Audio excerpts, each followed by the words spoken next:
to my place on set. So I didn't really notice at first until I started to focus on what was going on behind me. And it was crazy. It was wild. It really was intense. So I kept my nose clean, stayed out of people's business. I was kind to everyone and just did my damn job. And it was just intense, like what, like Prince and Morris and just all of that. Of everything, everybody, and women on set, girlfriends. It was little Susan Moonsey from Apollonia 6 who was the one that took me by the hand and said, "This is the story. These are the players. These are the women. That one and that one. Be careful with that one." So she pretty much gave me, the parameter and coached me.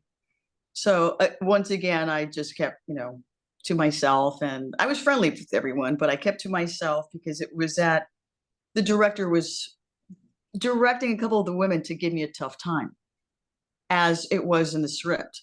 And I didn't know that. So when we finished working, they were giving me a tough time. So there was one day when I finally broke down in front of Prince, unfortunately, and I started crying. And I was like, "Oh, these girls, nobody likes me. They're so mean."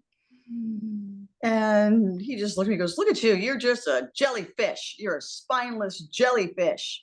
Because I was always strong, positive, I was out there, a team player. And then I fell apart, right? So I remember I just looked at him and cried back and kind of yelled, "Well, jellyfish don't have spines." And that was it. That was tough. It kind of got to me after a while. Well, it was your first like major, motion picture. You'd done some, and it was music as well. I mean, what did you learn from Prince just, from that whole experience of making this movie? Oh my gosh. We'd have to sit for 6 months.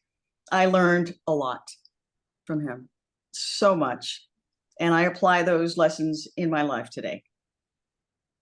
Was he as, certain as you were about this movie? Right, it had like around a $7 million budget. It comes out, it makes 72 million. All the people that didn't think it was going to be a hit, obviously, we all know it was huge. Like, I mean, was he shocked, or did he have the same vision as you did of like, nope, trust me, this is just everyone stay with me? I think he was hopeful for success with the film, but he didn't. I had a pretty good idea. I had this sense, but once we were, walking down the red carpet at the premiere, walking the red carpet at the Oscars, that's when it just, it hit us. We started to see the success, the magazines. I couldn't go out anywhere. I was traveling all over the world, and everywhere that I went, I had to have security. So that was just absolutely insanity. And we didn't expect that at all. I mean, who does? You make a movie because you love the script, you're passionate, you're an actor, and you go there and do whether it's a small little budget movie or it's a big budget, you do your best.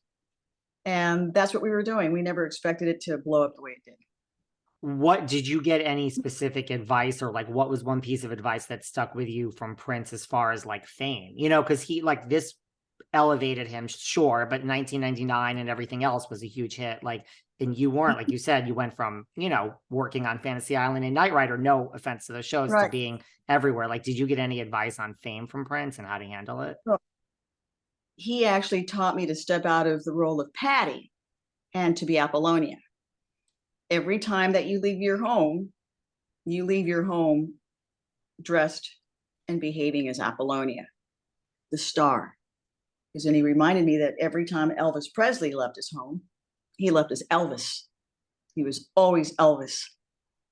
And I thought, that's a terrific lesson, but what a huge responsibility. So yes, I learned that from him. Wow. And so then every time you left home, you became quote unquote Apollonia, the look, the whole thing. I was once audited, taxes for, celebrities get audited, actors, right? So I went into the office with a train, I had a gown and a train and, I was traveling. I was once out on the street once. I remember I had this crazy jacket, this hair, and this was recently somebody mentioned it, and I didn't realize I had someone that's looked at me. He was a homeless gentleman. He says, "It's Michael Jackson." He thought I was Michael Jackson in the jacket that I was wearing. So yes, I leave the house, most of the time. Not always though. Nowadays, it's a little tough. I'm not going to go to the market like I used to, and you know, crazy, crazy furs and all that. I don't wear fur anymore. You had the lingerie, you had the furs, you had, how much of that was you? And like, how much of that was you really? 100%. When Prince was here in Hollywood, I took him to see Marilyn Monroe at her grave. I took him to Max Factor Museum. We went shopping at some of the most glamorous stores in Hollywood.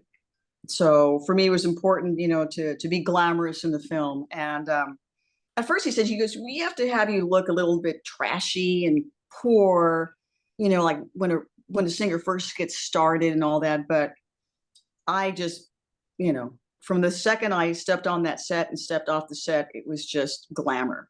And then I went on to do Falcon Crest, and I designed my clothes and the furs and lingerie and rhinestones and leather and lace, Falcon Crest and Dallas were two of the best shows back to back. CBS, what was it like to work on Falcon Crest? Was that great?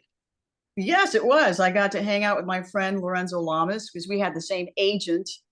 I already knew Lorenzo, so that was great. So I got to make out with Lorenzo and got to meet so many wonderful people, great artists. Just the stars. Cesar Romero. I got to hang out and have lunch with the Joker. Cesar Romero. And we talked story about all of Hollywood stories, and Carmen Miranda stories. So that was fun. Celeste Hall was there, Ann Archer. Great people. Jane Wyman. Jane Wyman. She was fantastic. She was the big boss. I have a Jane Wyman story where we were waiting for our car to take us to set. So we're waiting in the lobby. And I'm sitting there, and then she comes and sits there, comes over and sits down. I'm like, good afternoon, Miss Wyman. She, and the TV's on. And it's President Reagan. He's on. And I was like, oh, snap. So I'm watching this, right? And she gets up. As soon as she sat down, she got up and then just walked over and shut that damn TV off. And I could see in her face like she was like, shut the hell up, Ronnie. I could just see her face. And I was just looking at her, right, praying, don't look, don't look.